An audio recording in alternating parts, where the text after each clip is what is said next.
Welcome to the deep dive. Today we're really honing in on one single powerful idea, something that might just shift how you think about trading. Absolutely. We're looking at a specific piece of advice today. It's Miss Mansi's Trading Tip 13 by Mansi Suriwanshi. And it's quite direct, isn't it? It says, if you want to make serious money in trading, you must have at least 10 lines of trading plan before you even put up a trade. Yeah, it sounds simple on the surface, Yeah. but, well, there's a lot packed into that, Sure. Our mission today is really to unpack why.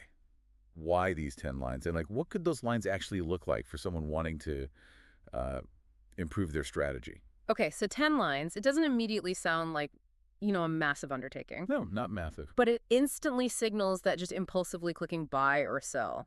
Well, that's not the path to serious money, apparently. Exactly. It forces you to pause, to actually think things through beforehand. So this idea of serious profit, it's tied less to just picking a winner and more to structure. Precisely.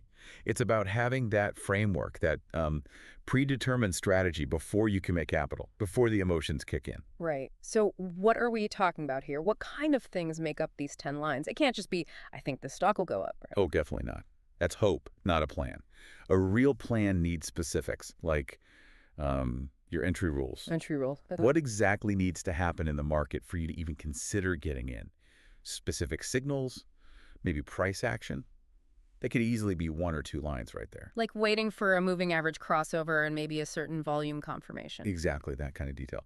Then your exit strategy, I see. super important. Okay, exits. Where are you taking profits? What's your target price or condition? That's another line. And critically, the flip side, Mm-hmm. where do you cut your losses? The stop loss. Absolutely non-negotiable. That's another line. You have to know your exit point if it goes wrong. So let's see. Entry criteria, profit target, stop loss. We're already at 3, maybe 4 lines just covering the basics of the trade itself. And we're just getting started, really. Think about why writing this down is stressed. It's not just for show. No? It actually engages your thinking differently. When you force yourself to articulate these points clearly on paper or screen, it helps short-circuit those emotional snap decisions later on. Nah, I see. Because when the market's moving fast and maybe your money's on the line, it's easy for a vague mental plan to just evaporate. Completely. It vanishes. Yeah. But a written plan, that's harder to ignore. So what else? What fills the other lines? Well, you'd probably want to specify the asset, Yeah. right? What are you actually trading? And the time frame you're focusing on. Are you scalping, day trading, swing trading? Okay, asset and time frame. Makes sense. Position sizing is huge too. Mm. How much are you putting on this trade? Is it a fixed amount or percentage of your capital? That's a key line. Right, defining the risk before you enter. And your rationale. Why this trade? Why now? What's your edge? Articulating the why behind it. That's another line. Okay. So we've got entry, exit, stop loss, asset, time frame, position size, rationale. That's 7 lines already. We need 3 more. You could add market context. Like you Mm. mentioned earlier, is the overall market choppy or trending? High volatility, low. That influences things. Yeah, context is important. That's 8. Risk management as a whole could be another. We touch on stop loss and position size, but maybe a line about maximum risk per day or maximum drawdown you'll tolerate. Broader risk controls. Good one. 9. What about the 10th?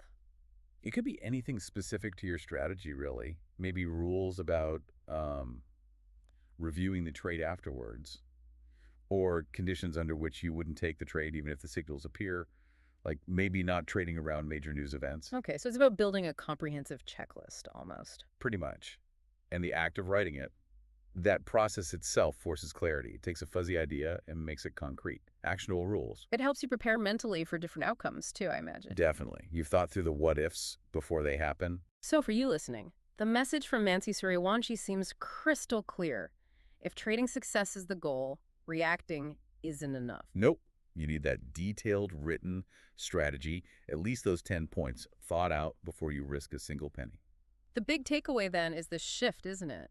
Moving from just like jumping on market moves to having a proactive, defined process. Exactly. It's about realizing consistent results probably stem more from that structured thinking than from just, getting lucky or having a gut feeling. So it prompts the question, what would your 10 lines look like? How would building that kind of deliberate plan actually impact your trading? And maybe here's the final thought to leave you with. Is the real challenge, the real secret maybe, just the sheer discipline. The discipline to actually create these 10 lines and then crucially stick to them day in and day out. Is that the barrier to consistency in the markets?